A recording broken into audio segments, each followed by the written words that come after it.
Mesdames, Messieurs, en vos titres, mérites et qualités,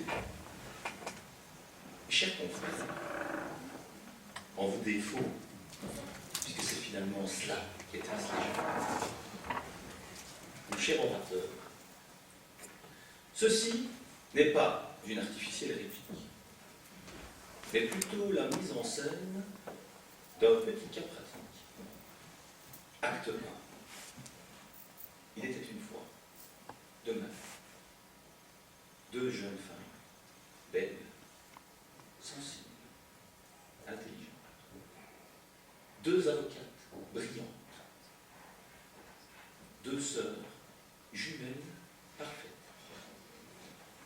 Toute ressemblance avec notre barreau est purement inspirante, mais totalement fortuite pour la suite. Elles vivaient ensemble un bonheur, partagé des passions communes, une relation fusionnelle, mais harmonieuse, empreinte de respect et de tendresse. Et de faire ça tout seul, c'est très chic.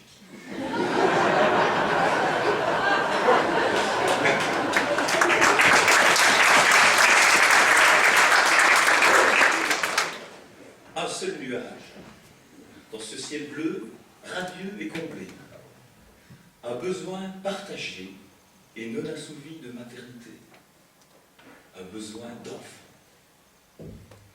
Qu'à cela ne tienne, la procréation assistée est devenue un jeu d'enfant. Et nos sœurs jumelles décident de s'adresser à un seul donneur pour deux inséminations identiques. Ce donneur, appelons-le A, comme avocat, non, anonyme, ou comme Albert, de l'envoi. Il se livre pour une somme démocratique, et la science fait le reste. Rapidement et parfaitement. Le même jour, nos deux mères porteuses sont comblées de joie. En apprenant le résultat positif, et exactement 9 mois plus tard, elles enfantent chacune au même moment. Deux merveilleux garçons, en tout point identiques, les combles de bonheur. De retour à la maison, on se réjouit encore, puis on s'endort ensemble, tous les quatre, dans le grand lit, la tête dans les étoiles. Et la vie sépare ceux qui s'aiment tout doucement, sans faire de bruit. Acte 2. Un cri déchire la brume de l'aurore.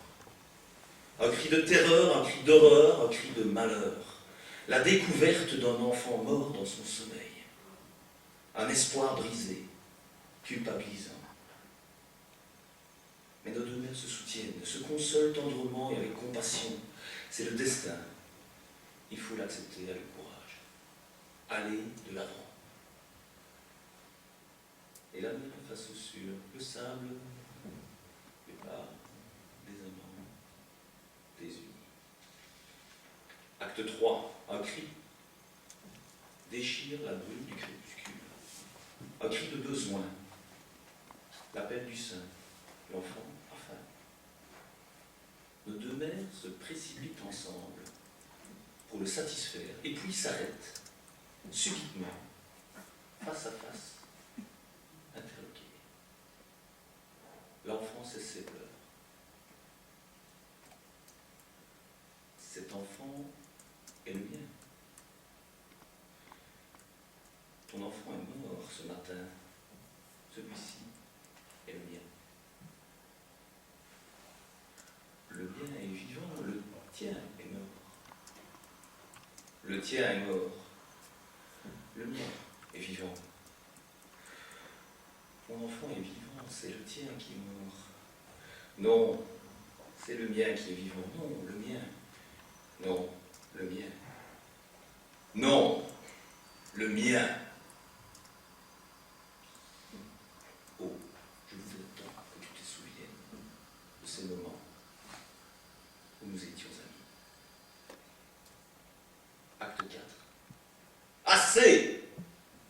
Ça suffit. Ce cri, c'est le nouveau tribunal de la famille. Débordé, excédé, le juge s'adresse à nos deux protagonistes, venus avec l'enfant, qui demandait justice. Je n'y vois pas clair. Je n'y entends plus rien. J'en appelle à mon intelligence artificielle. À la justice prédictive. Le tout dernier modèle de Marc Salom On. Avec reconnaissance vocale. Jules reste assis. Avec reconnaissance faciale.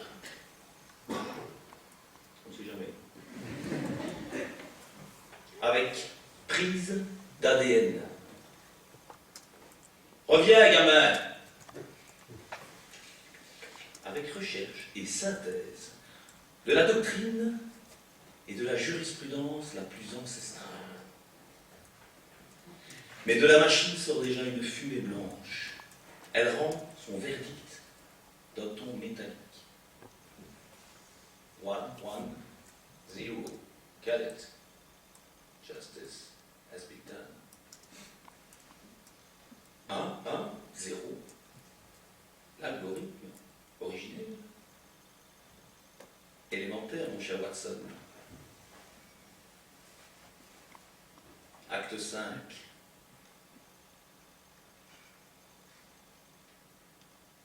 Déjà la rosse prend la balle au bon, montre son vrai visage et s'écrie. Yes, we can. Kill it. S'il n'est pas pour moi, il ne sera pas pour toi. Qu'il disparaisse. L'autre s'effondre en pleurant et gémit pitié. Un enfant n'appartient à personne. Prends-le pour qu'il vive. D'un côté, la possessivité, la jalousie, et puis la rancœur. De l'autre, le renoncement, la générosité, le don de soi. Le mythe ne nous explique pas qu'il s'agit là d'une dualité interne, à chacun et chacune d'entre nous. Mais le jugement de Salomon, partager un enfant en deux, comme tout jugement, n'est pas la solution. Il permet cependant de faire émerger le meilleur de nous-mêmes, cette partie qui rallie l'enfant à sa cause. L'autre partie, se retrouvant réduite à quitter la scène dépitée, en jetant au juge artificiel. I'm you, after all, put your blame on me. Rideau. Mon cher orateur, est-ce que tu m'aimes? Cette question existentielle a été posée pour la première fois en janvier 2017 par le robot Google Home Vladimir à un de ses semblables dénommé Estragon, deux noms inspirés de la célèbre pièce de Samuel Beckett. 3,5 millions d'internautes ont assisté en direct aux échanges de ces deux assistants domestiques, communiquant tous les deux. Les machines discutent de tout et de rien, se chamaillant, argumentant, se séduisant et s'embrassant tout en se souvenant des propos tenus quelques heures plus tôt. À les observer, survient alors un sentiment de vertige abyssal, la perte du monopole d'humanité dont vous nous avez parlé, la peur de notre propre obsolescence et de perte d'humanité. Il en est déjà cruellement question dans notre société et plus particulièrement pour notre justice. Perte d'humanité pour nos migrants sans papier, criminalisés pour avoir osé fuir l'enfer, privés de liberté, séparés de leur famille, puis expulsés pour les y renvoyer. Perte d'humanité pour nos internés, privés de tel type de traitement adapté, jusqu'au désespoir. Perte d'humanité pour nos prisonniers, enfermés pour trop nombreux d'entre eux, dans des conditions inhumaines et dégradantes. Trop éloignés, donc finalement privés de contact avec leurs proches les plus aptes, pourtant, à favoriser leur réinsertion. Perte d'humanité pour nos inculpés, bientôt finalement privés de la garantie d'un juge d'instruction à charge et à décharge par un juge totalement indépendant et impartial. Perte d'humanité pour notre justice pénale, désormais privée de toute représentation et sensibilité populaire, alors que les juges sociaux ont fait leur preuve dans les juridictions du travail et les juges consulaires, la leur dans les juridictions du commerce. Perte d'humanité pour nos juridictions civiles, privées de collégialité, synonyme pourtant d'interaction et de concertation créative. Perte d'humanité pour nos juridictions de terrain, privées d'une proximité géographique et donc relationnelle.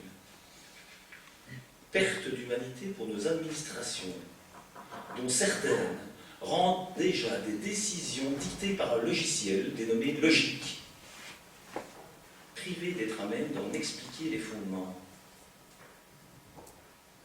Perte d'humanité pour nos justiciables, privés d'accès à l'aide juridique par la paperasserie humiliante d'une machinerie qui fait apparaître sur le visage des avocats les traits d'un indique, d'un contrôleur, dont la valeur ajoutée se réduirait pour peu à une taxe. Alors que faire? Agissons, luttons, nous répond Estragon. Il nous faut rebondir, surenchérit Vladimir. En attendant Botton, l'intelligence artificielle et les peurs qu'elle génère sont à la fois le signe qu'il faut réagir et le moyen de réfléchir et de nous réaffirmer collectivement. Il nous appartient d'investir dans l'intelligence artificielle pour la transformer sans attendre en une intelligence collective, collaborative et participative, la plus effective. Il nous incombe de façonner le numérique selon l'intérêt public pour qu'il cesse de désigner l'action de quelques entreprises multinationales et donc d'intérêt privé qui idéologisent une technologie de big data et d'algorithmes opaques qui influencent nos choix et notre perception du monde jusqu'à l'arbitraire. Investir, puisque selon l'adage, quand c'est gratuit, c'est toi le produit. Investir pour nous permettre de réduire la fracture numérique et de jouer un rôle d'alerte propre à notre profession, que nos amis français expriment dans le serment d'exercer leurs fonctions avec dignité, conscience, indépendance, probité et humanité. Investir pour sortir de la dépendance numérique et y agir en tant que sujet et non plus en tant qu'objet, en tant qu'acteur et producteur et non plus en tant que consommateur. Werte confratres, sehr geehrte Kollegen, chers confrères, c'est la justice d'avant. Mais achetons-la, putain! Même pas choquer les Français. Sous toutes ses formes, même prédictives. Et en outre, restons en pleine forme, grâce à Cytomine, le logiciel liégeois d'aide à la décision médicale qui passe en open source et consolide son potentiel pédagogique. Issu des recherches fondamentales en intelligence artificielle et en data science de l'Institut Montefiore, le potentiel pédagogique de ces algorithmes de machine learning n'a pas échappé à l'Université de Liège et des enseignants des facultés de médecine et de médecine vétérinaire qui ont commencé à intégrer l'outil à leur pratique. 4000 étudiants s'y connectent aujourd'hui. Cytomine fait des émules dans d'autres domaines comme l'histoire. Et pourquoi pas le droit et la justice, entraînant la création d'une coopérative à finalité sociale. Investissons à l'unisson pour se créer un outil collaboratif d'aide à la décision et non décisionnel. Une manière d'aider nos clients à donner le meilleur d'eux-mêmes dans leur propre intérêt.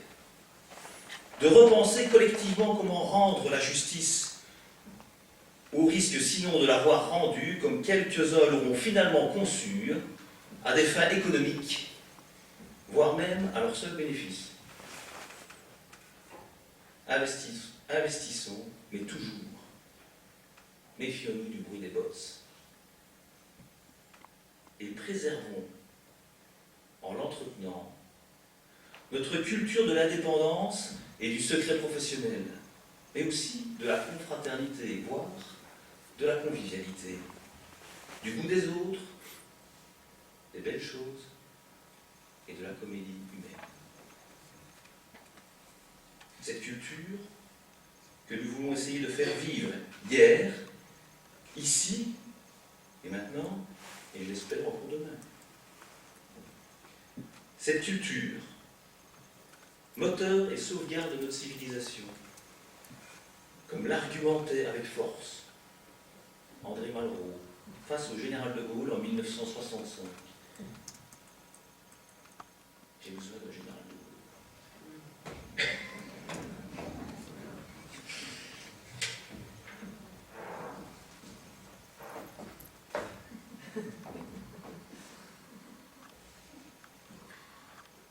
En face de ces puissances, on a compris qu'il n'y a qu'une seule autre puissance. En face de la mort, il n'y a que ce qui résiste à la mort. En face des puissances de la nuit, il n'y a que l'immortalité. Pour des raisons assez mystérieuses, tous les gens qui sont ici ont compris que tantôt avec la douleur, tantôt avec le rire, ce qui avait survécu pendant des siècles était l'arme la meilleure que le monde puisse trouver contre ce qui était en train de le menacer. Telles sont, mon général, les raisons qui ont guidé les femmes et les hommes qui sont devant vous. Je tenais à vous le dire en leur nom. Merci Geoffrey pour ta contribution, mais surtout pour ton amitié. Merci à chacune et chacun d'entre vous pour votre présence et votre écoute attentive. Merci papa pour tes chansons. Tu vois, je n'ai pas oublié.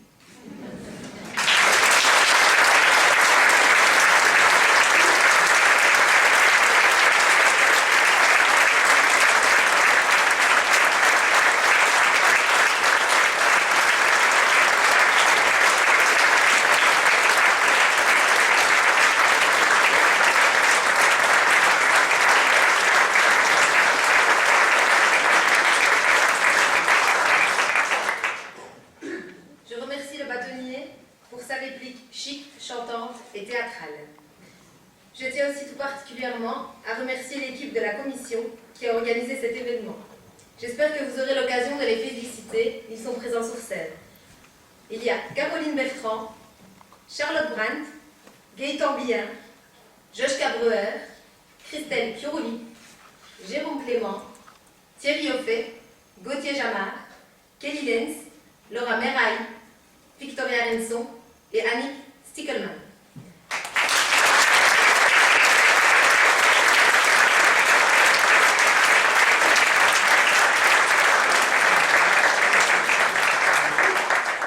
Je remercie encore le barreau de Verviers pour son soutien, ainsi que nos sponsors, et particulièrement la banque ING, FLHM, Stradalex, Etias, ainsi que tous les autres sponsors que vous aurez sur nos relais.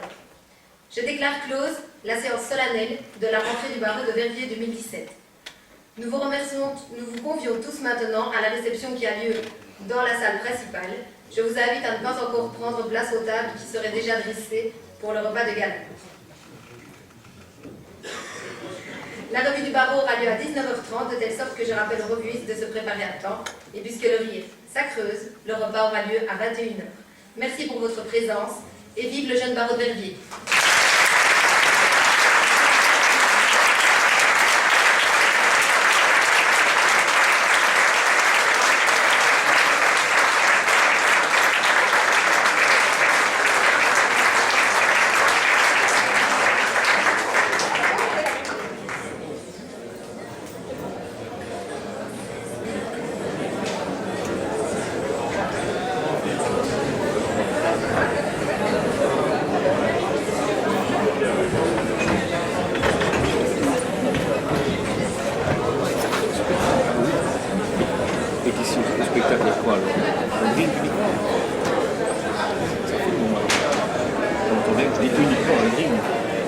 Oui, Georges Piron.